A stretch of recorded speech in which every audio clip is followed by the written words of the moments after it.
Is end of discussion, how the left's outrage industry shuts down debate, manipulates voters, and makes America less free and fun. And sometimes people will ask us, what do you mean by an outrage industry on the left? And I don't think I have to explain it to you guys, because you lived through it for years in this state. And we actually go at some length in end of discussion into examples out of Wisconsin, one of the left targeting Paul Ryan, and then of course the entire Act 10 situation. And we have an exclusive interview, or it was at the time, with Governor Walker. And we often point to Wisconsin as the model of how to fight back against the outrage mob. But we focus on the left primarily in the book, but not exclusively, because for a few reasons. The thesis overall is that the left in particular, but not only them, increasingly seek to win political debates and cultural debates by preventing those debates from ever really happening. The goal is to impugn motives, to demonize, and to disqualify, as to short-circuit any need for debate. If we are seen as bad people who believe bad things for bad reasons, there's not an intellectual need to engage with what we actually believe or why. And that's the goal, delegitimization. Through name-calling, through mob action, sometimes, in fact, through violence, as we've seen increasingly since the book came out 2 years ago. We've added a new chapter. So the paperback edition, available for purchase later, came out this past August, so it's pretty fresh. And we added an entire, I don't even know how many pages it is, but an entire chapter to reflect the election of Donald Trump. The original edition of the book did not mention his name, because he hadn't even announced he was running for president when it came out. We were on our book tour in 2015. 1 week to the day after the book came out, he came down the escalator. And I remember sitting in Manhattan and watching that very memorable announcement speech from the now president and thinking, this is really weird. This will be a weird footnote someday. And now he's president in real life of America. So we thought the fact that he was elected and the fact that things have gotten especially crazy on college campuses, with Berkeley being really the worst of the worst, but other very similar examples scattered across the country, we thought we could probably update the book, and we have. So why did we write the book? What caused us to do it? Mary Catherine and I live in Washington, we work in Washington, we cover everything that happens on a daily basis, which slowly we noticed was robbing us of our sanity and sleep and all sorts of other things. And we would speak on the phone almost every day about the latest surreal thing that had happened. And we referred to them as head explosions. Say, did you see, and just vent to each other. And this was much cheaper than paying for real therapy. It was sort of like our cheap version of it. And we found this common thread that ended up being the theme of our book, that this was becoming an increasing problem in our country and in our national discussion. And at some point it dawned on us, this is such a threat to the country, someone really ought to take this seriously enough to write a book. And we're like, oh, it's us. That's so much work. And he said, ooh, what if we both wrote half of a book? I said, that's gonna work, and it did. So the incident that was the catalyst was something that happened in California in 2014. It involved a company called Mozilla, an internet company, and a gentleman by the name of Brendan Eich, who co-founded the company back in the day. It was announced in 2014 that he had been elevated to be CEO of Mozilla, at which point it was revealed that he had donated $1,000 of his personal money to the Proposition 8 campaign out there, which was one man, one woman marriage amendment, 2008, which passed in California in 2008, on the same day Barack Obama carried the state overwhelmingly. Because of this thought crime, donating his own personal dollars to this mainstream political movement, a mob, Silicon Valley left-wing mob, was sort of whipped up, and they said, all right, you have two choices, Brendan. Choice one is to prostrate yourself before us and grovel for our forgiveness and to renounce your views. The other choice is to resign. And he said, I don't like these choices. This is America. How ridiculous. Of course I'm not going to resign, and I have my views, and that's fine. They said, no, it's not. One of his colleagues, a fellow executive at Mozilla, who herself was a lesbian, came out and defended him and said, you guys, we don't agree on this issue, but he's a very good leader. He's been great for the company, and he has never once evinced or demonstrated any discrimination of any sort against people who are LGBT. And they said, that's not good enough.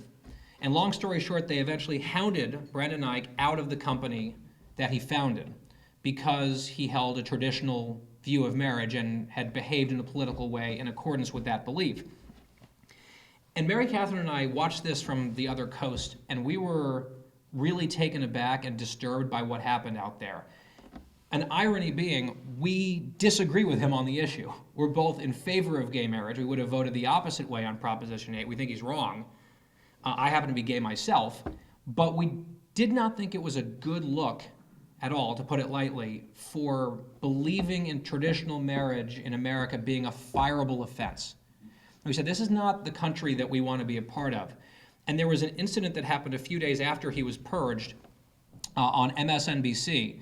And it was interesting because on this MSNBC show, they had a panel, and there was more than one liberal on this panel, which is very strange. And one of the liberals, who was maybe more of a traditional liberal, not sort of the modern day hardcore left, almost half jokingly said, yeah, this is a little bit odd to me. Is the solution now to go around and find everyone who donated to Proposition 8 and run them out of polite society and kick them out of their jobs?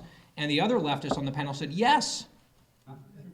And the first guy was just sort of taken aback as if he would, like, you're openly admitting that the goal is to track down people and purge them for this? And that's why, as an aside, it sort of changed our perspective on these donor privacy issues, where I think incidentally we were sort of like, oh yeah, more transparency seems like a good thing. It's good government, why not? And I still support disclosure for political campaigns and candidates. But on issue advocacy groups, it's not a question of might the left weaponize donor lists. They've done it. They've done it multiple times already. And using legal mechanisms under the guise of good government for the purpose of ferreting out people who are giving money, it is ideological and it's insidious, and they're doing it for a reason. So that's just one small word of warning. So we decided that was the moment that the book needed to be written. And we also were sensing a turn on college campuses, which is ground zero for this stuff, even beyond when we were undergrads. So Mary Catherine was a year or two, let's say, ahead of me in college. I was class of 07, and Northwestern was a pretty liberal place, but not radical.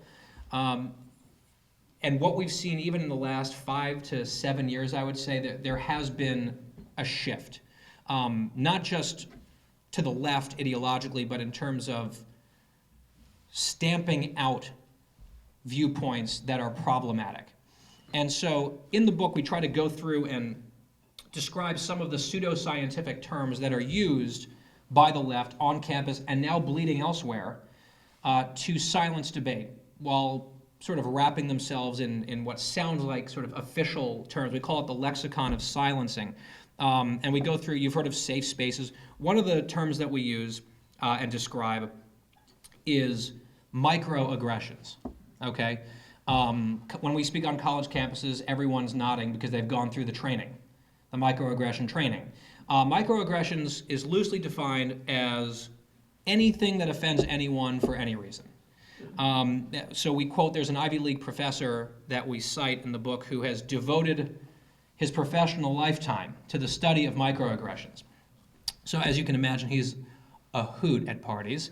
And he writes in some of his work that sometimes in these microaggressions, the insults are so subtle that neither party fully understands what has just happened. So be on the lookout for that. The problem with this term and the other ones I'm going to get to is that they are rooted in truth and they are rooted in values that people understand. being against political correctness, and we say this new end of discussion era is not just about political correctness, it's about weaponized political correctness, not just tut-tutting and tisk-tisting, but we're going to punish you for thinking or saying the wrong things. Being against that whole idea and rolling our eyes at microaggressions does not require us as conservatives to fetishize rudeness or to embrace a lack of manners. And I do worry that that's our backlash to this stuff is negating something that should be core to who we are, which is well-mannered, caring people who treat people the way we would want to be treated. I think someone wrote about that in a book. So, do unto others as they would, yes. They would sell a lot of books, I think, with that sort of insight. And what's fun is when we tell that joke on campuses, there's just silence. We're like, it's the Bible. Yes, the Bible, yes, we've heard of this. So that's microaggressions. Another one is triggering and trigger warnings. And again, the kernel of truth here is PTSD. This is a real phenomenon. People coming back from war, people who have been victimized by rape and sexual assault, can be genuinely triggered by things that bring them emotionally and mentally to a very scary place. And to poo-poo that is wrong. It's real. The problem is that the left has taken this truth and this real phenomenon and expanded it to everything, to the point of abuse, where they want college syllabi to have trigger warnings, and if freshmen are going to read Huckleberry Finn, trigger warnings, and it's a means of shutting down and stamping out or flagging as wrong-headed or problematic. And an anecdote that we share in the book comes from Mary Catherine's home state of North Carolina, where this was also 2014. As you know, so same era as Mozilla out on the West Coast. On the East Coast, there's a college bar, an Irish pub in Chapel Hill, North Carolina, home of UNC. And on a Friday night, there was a DJ playing music, which is a job, at this bar. And at the time, the #1 song in America was called Blurred Lines. It was by Robin Thicke. Mary Catherine and I wasted an enormous amount of valuable writing time arguing about this song. It is a terrible song in my view, so annoying, never ending, so repetitive. She likes it, so she's obviously wrong, and she's not here to defend herself, which is just as well because she's wrong. Just believe me. Anyway, there are some lyrics in the song that raise sexual consent issues. So the song's playing, and a girl gets up and marches over to the DJ, and she says, "You need to turn off this song immediately. It might trigger someone." And he says, "No, it'll play for 2 more minutes. It'll feel like 17 minutes, but it'll play for 2 more minutes, and we'll all survive." And she then storms out of the bar, gets on Facebook, gets the feminists on campus together, and they put together a petition saying that the bar is abetting rape culture, and there's a boycott. So if you're a bar owner in a college town, the last thing you want next to an ID raid from the cops is rape culture attached to your establishment. And they were like, whoa, no, that's not us at all. So their elegant solution to this was they fired the DJ for playing the #1 song in America on a weekend at a college bar when his job was to play popular music. And so that was another example of this weaponized phenomenon where it's not just the rich Silicon Valley CEO losing the company he started, it's a minimum wage DJ getting canned for doing literally his job. The last third bullet point on these terms is privilege, which I'm looking around, most of you seem to have quite a lot of privilege. Shame on you. We're told constantly to be aware of our privilege, check our privilege is the buzz term.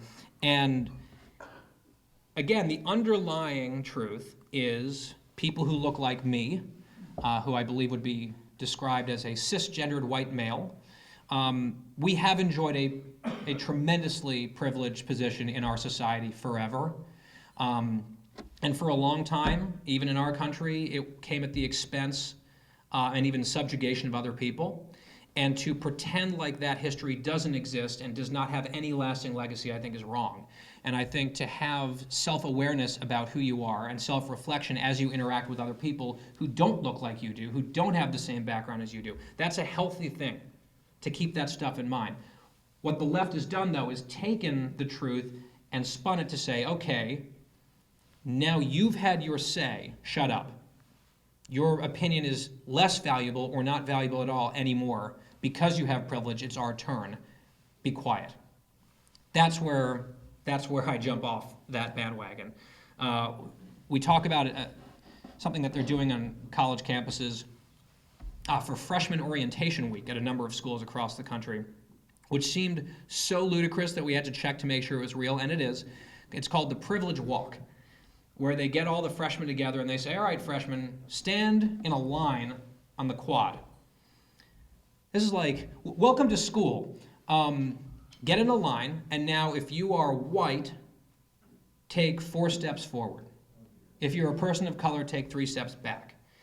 If you are straight, take 4 steps forward. If you're LGBT, take 2 steps back. If your parents are still together, take 2 steps forward. If your parents are divorced, take a step back, and so on and so forth, until this wonderful group bonding experience has literally torn apart the freshman class, where everyone at the front of the line is made to feel very guilty about all of their privilege, and the people at the back are meant to feel resentful of the other people, and it's just a really horrifying way to start your college experience. Even at Northwestern, I remember our orientation, they marched in the band and taught us the fight song, which I thought was really weird. I was not a college sports fan coming into school. I was a East Coast New York kid. I'm like, what is this Big Ten you speak of? Wait, there's 11? Now there's 14. And I'm like, I'm fanatical about it all now, and I'm like, we're really learning a fight song? That was far better than the Privilege Walk. However, and this is probably my favorite element of the book, I have to say, there are exceptions to these rules. There are waivers and asterisks that are available to some, none of whom are included in this room. You are not eligible for these exceptions. Others are. And on the privilege front, we delve into great detail about the very strange case of a woman who represents the state of Massachusetts in the U.S. Senate, named Elizabeth Warren. Pocahontas. So Elizabeth Warren, for the purposes of this discussion, which is rooted in reality, is a white woman. She is just a white chick, okay? That's, I'm sure, a microaggression to refer to her that way, but it's just a fact. So she went to a 2nd or 3rd tier law school, which is perfectly fine, graduated, got out, wanted to be a law professor, started teaching at a 2nd or 3rd tier, perfectly fine school, but it wasn't good enough for Elizabeth Warren. She felt that she deserved to be in the Ivy League. So she chose one day that she was going to start applying to Ivy League jobs, and for the first time, check a box on her employment form that she was a Native American. She was from Oklahoma, her family, there were some rumors, and so bang, Native American. And wouldn't you know it, at the time, there was a big upheaval in the Ivy League about a lack of diversity in the faculty. And presto, into the Ivy League is hired Elizabeth Warren at Penn, and she is trotted out and touted as a minority faculty, a woman of color. This is the whitest woman on the planet. The woman of color, Elizabeth Warren, isn't this wonderful Native American? Like double bonus. Penn was good, but it wasn't the best. And Liz Warren deserves the best. So she applied to Harvard, got hired at Harvard, checking the box. Again, celebrated as a minority member, a Native American. The Native American group on campus noted that she never reached out to them in any way. She then got tenure at Harvard Law School as a professor, the pinnacle of her career track. Doesn't get much better than tenured professor of law at Harvard, at which point she stopped checking the Native American box. So this came to the attention of Scott Brown, who was running against her in 2012, and he made a bit of an issue of this. And he said, why were you checking the box, and why did you stop checking the box? That seems really sketchy. And her initial reaction was indignance. She said, how dare you insult my family?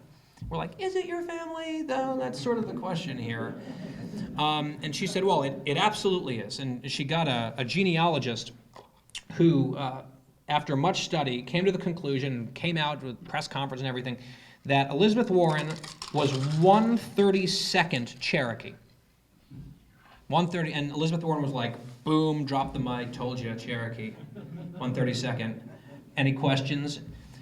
And then the actual Cherokees rolled in, they're like, no, we have a question. Based on our actual chart here and how we take this very seriously, you are 0/32 Cherokee. How about that? So this was a bad look. You say you're Cherokee, you're in fact 0/32 Cherokee. I should point out, I too am 0/32 Cherokee. Native American pundit, Guy Benson, right here.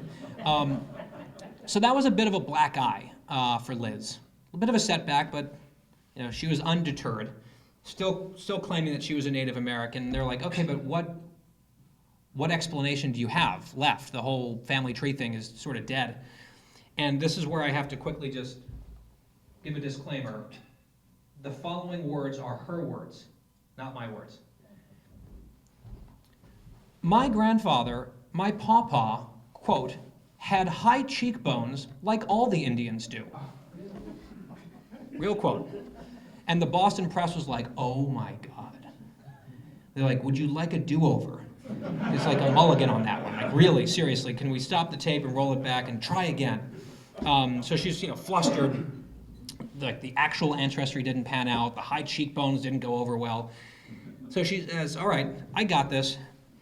I told this story literally yesterday. It still makes me laugh every time because this is real. She said, I contributed a recipe to a Native American cookbook entitled Pow Wow Chow. Swear to God. So someone then sought out a copy of Pow Wow Chow, which I hate to tell you is out of print. I know. But they found a copy on Amazon or something, and lo and behold, there was a recipe contributed by Elizabeth Warren in Pow Wow Chow.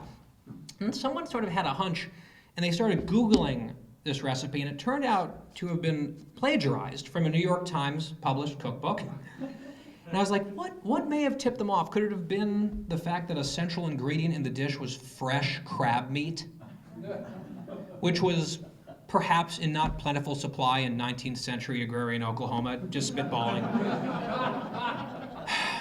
Mary Catherine talks about the now extinct prairie crab that people forget about.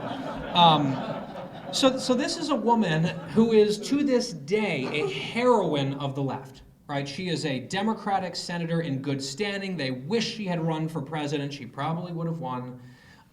Thank God she didn't, but they love her.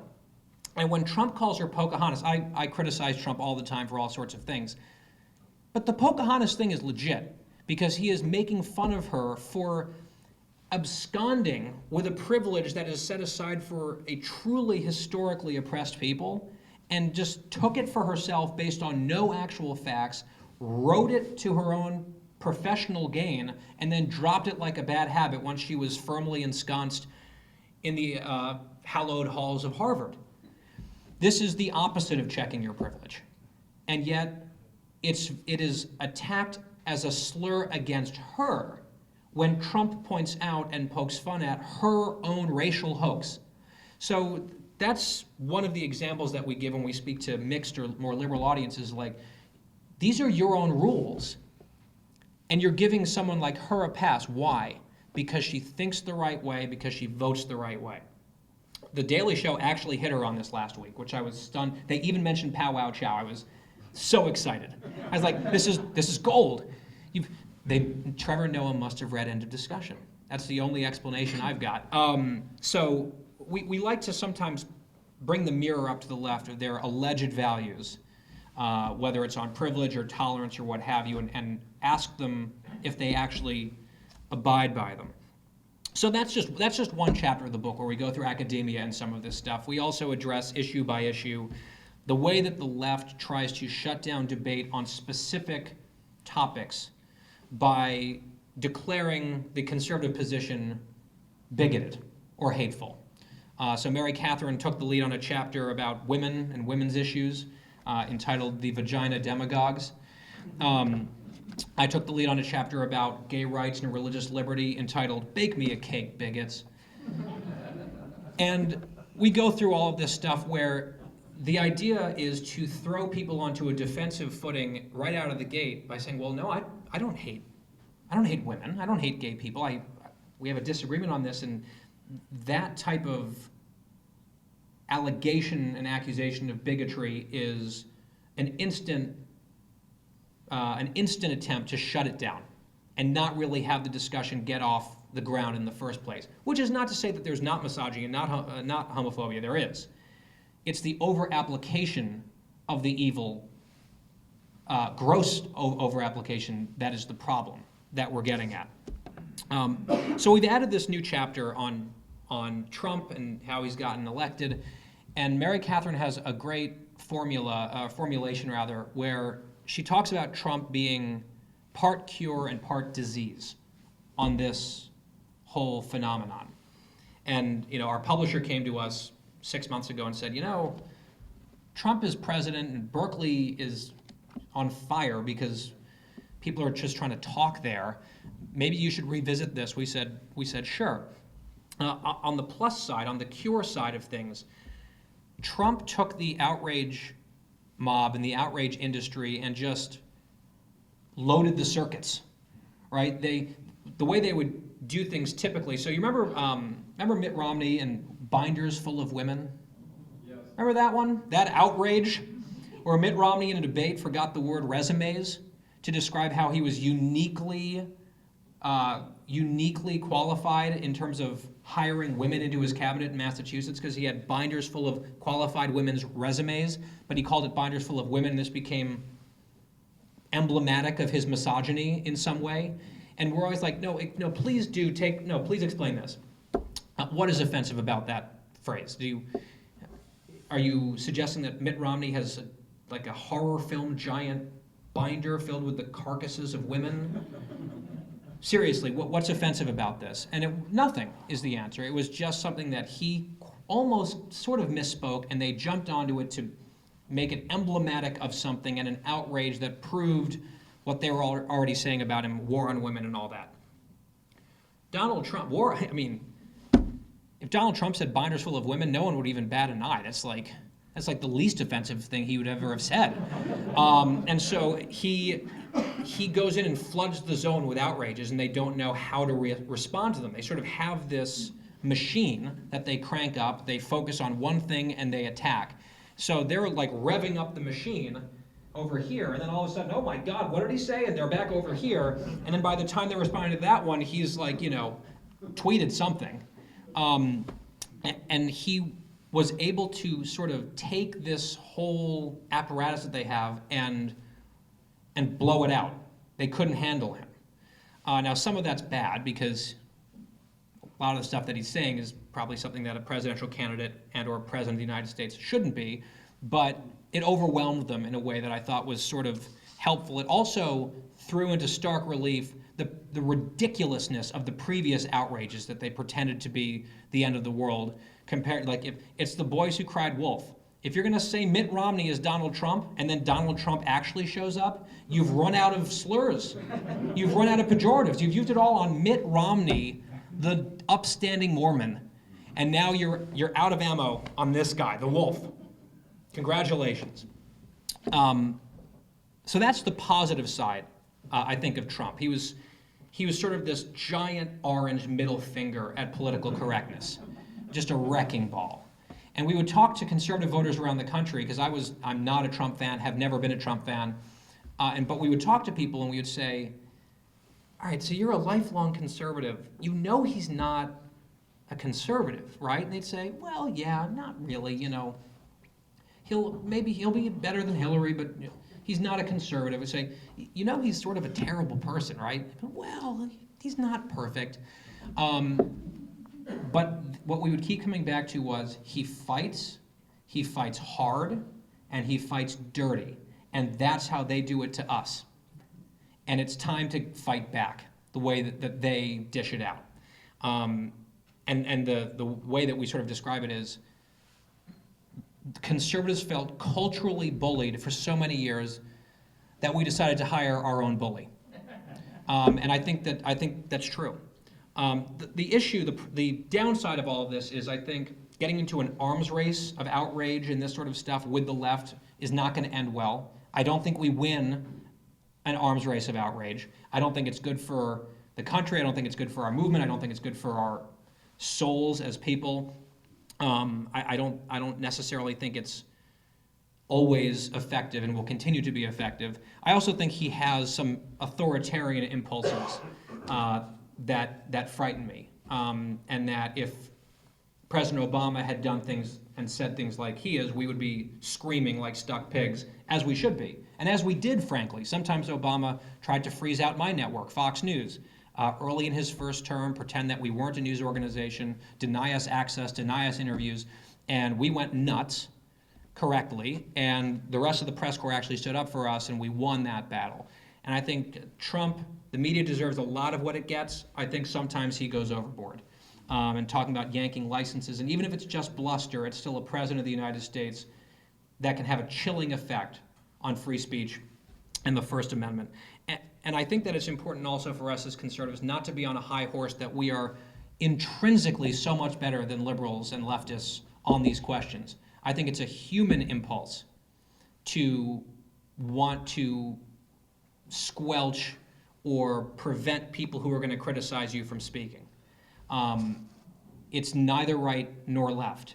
The left, the reason that it's a bigger problem on the left is that they control overwhelmingly the taste-making institutions, cultural institutions in America, from the media to academia to pop culture and entertainment. They have an amplification advantage in a way that we've never had. So that's why I think what they do is a bigger problem, but there's lots of public polling data on free speech issues that shows that some of these authoritarian streaks exist just as much on the right as they do on the left. Some of the polling data points are really bad and discouraging on the left, but there was one poll recently that had a majority of self-identified Republicans who said it should be illegal for public officials to criticize police practices. That is crazy. That is end of discussion stuff. We give examples in the book where we've done this on our side or we've contributed to the problem personally ourselves. We harken back to the Bush years, and sometimes, during the Iraq debate, there was a conflation of being pro-troops and pro-war, which was sort of an unfair demagogic way to shut down that debate, suggesting that criticism of Israeli government policy equals anti-Semitism right out of the bat or right off the bat. There's often crossover, but that's an unfair way to start that debate. So I think it's important for us to be mindful of that on our own side as well. And it's part of the argument that we made to liberals throughout all of 2015 and all of 2016. Saying, all right, you guys might be comfortable with the mob right now because the mob is on your side. And you've got the presidency. I know they sort of ignored these giant wave elections in 2010 and 2014 because they had Obama, and Hillary was obviously going to win. She spent so much time here. And they had this smug sense of entitlement that the culture was always going to ultimately be on their side, and so these mob actions to bully us were sort of maybe unfortunate, but the ends justified the means. And we said, what if, just hypothetically, you lost, and you set up this framework where stamping out dissent is sort of culturally acceptable? How would you feel if, just to pull a name out of thin air, Jeff Sessions became Attorney General? Might you think differently about this? And they'd give it half a second of thought and say, oh yeah, that would suck, but not going to happen. And then it did. By the way, as an aside, I have enjoyed, have you seen these liberal publications are putting together trips for coastal elitist liberals to come to the middle of the country and see these people? It's like, it's a safari. It's like, look at the animals. Wow, there's a real leopard in real life. A voter in Michigan. I sort of chuckle at sort of these handwritten, like from the frontier back into handwritten notes back to San Francisco. Like, dearest secular domestic partner, morale is low here in Oconomowoc. Wisconsin. Tonight we were reduced to dining at something called Bennigan's. It was a grotesque misadventure. Anyway, I can't get enough of the butt hurt over losing that election. It is pretty special. Okay, so I just want to close, and then we can get to some Q&A with a hard sell on the book. End of discussion. Available for purchase. I believe it's $16. Well, it's signed, so it might even be worth infinitely more than $16. The way that we wrote the book was not to sort of write an outraged right-wing book about outrage. And we thought that would maybe be counterproductive. And the parentheses in our long subtitle involves fun, how this stifling atmosphere is making the country less fun to live in. And this is one of our messages when we go to college campuses. We're like, forget your liberties. You may not care about those at the moment, but do you want these horrible leftists robbing you of fun? Because we don't. And we talk about comedians talking about how political correctness is crushing comedy. We talk about a game called Cards Against Humanity, which is so much fun to play with close friends, with no recording devices, with many adult beverages if you're of drinking age.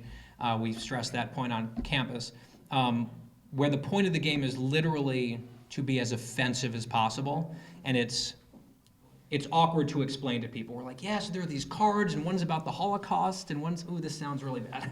But it's fun, believe me. And they're now starting to delete cards out of the game because they're problematic. Like the whole point of the game is problematic. So we wrote the book to try to persuade people who aren't just on the right, but in the center and on the left, who actually believe in the free exchange of ideas, to link arms and agree on the principle, and fight for free speech and open ideas. And what I did before we submitted our manuscript to Random House, I went to one of my buddies who's very well read, very smart, credentialed liberal, and I said, John, if you would do us the favor of reading our manuscript and just let us know, I'm sure you think we're wrong about voter ID laws and abortion or whatever. That's not the point. Are we being unfair in this book to liberals? Are our blind spots leading to lazy arguments that would create a situation where even an open-minded liberal would read the book and just put it down saying, okay, these are blowhards. These are faux news contributors. That's one of their favorite clever ones, faux news. Yeah, we get it. And so he did. He read it, and he came back to us, and he said, so this is actually quite well written. Like, thank you, we think. So I'm slightly surprised by this. And he said, it's quite funny, and I think that your thesis is correct. Big win. He said, but here are 6 examples that triggered a bit of a reaction for me that I thought are unfair, would be unfair to the left. And we looked at them and we thought they were actually legit. There's good feedback, and we adopted his suggestions, all of them, to make the book more fair. And that's why on the new edition, we have praise on the back cover from The New Yorker, and also Mark Levin, which I think is the only book in history that might have that. Said, this is a good book. And this is a good book. They agree. I think my favorite review came from an Amazon reviewer named Jim, I believe, who began his review by informing America that he is of the opinion that MSNBC is far too right-wing. So I'm like, get me some of those drugs, because that's some powerful stuff right there. Come on, Jim, hook me up. But he concludes, and this is a little bit touching, Benson and Ham are not monsters. Right? Sweet. It's so sweet. We thought about putting that on the cover of the new edition. Not monsters, raves Jim. But that was part of the thrust of this, to get people to not just buy a copy for themselves, which of course they should, but also several copies for their liberal relatives and friends, and actually try to have a conversation. And we come around to some of our closing points at speeches on college campuses where we say, the election of Donald Trump may be horrifying to you in every way imaginable, But it's time, rather than doing what you guys are doing, which is doubling and tripling down on all of this stuff, maybe you should take some inventory and recognize that there's an important difference between convincing people to shut up about what they believe and actually convincing people of anything. That's point one. And point two, what are your professed values on open-mindedness and tolerance, and what does that actually look like? And what does that mean in any meaningful sense? And the illustration that we give is something that you are definitely familiar with here in Madison, which is the coexist bumper stickers. Yes, these dark blue, the crescent and the Star of David and the cross. It's wonderful. It's like a little morality billboard on your back of your Prius and your BMW, where you're like, attention fellow motorists, I'm a good person. You're welcome. And it's sort of this very smug sense. And in some way, it's a wonderful sentiment. It's a wonderful thought, coexistence. But what does coexistence actually look like in modern America? And we joke about a Venn diagram with the two circles that come together. If you have a circle of people with coexist bumper stickers on their car, and then a circle of people who believe that a Christian baker should be sued out of existence for not wanting to participate in a gay wedding, that's just a circle. There's no Venn diagram. It's just like coexist, sue them out of existence, same people. And we're like, okay, but coexist, like, yeah, but not with those people. Coexist with the people who already agree with us. We're like, that's not coexistence. What does actual, authentic coexistence look like? And we are just encouraging people to not assume the worst about each other, not impugn each other's motives on both sides, not to come into a debate looking to be outraged or to tell the other person that they're destroying America, or to try to immediately, convert them to the other side. Actually come together in an honest way to discuss our challenges, because if we can't even talk about our problems, we're never going to solve any of them. And ultimately, if your goal is to punish and purge and attack anyone who disagrees with you and delegitimize them completely from the national conversation over prosaic differences of opinion, then it's time to scrape the coexist bumper sticker off your car and to replace it with an identical bumper sticker that actually reads coerce. Because that's what you're actually about, coercion. And the point of end of discussion is to fortify our resolve on the right to fight for these ideas, to not follow the worst excesses of the left, and to invite people on the left who appreciate the values to prize actual coexistence over coercion. So I think I will leave it at that for now and take any questions that you might have. Thank you so much for having me.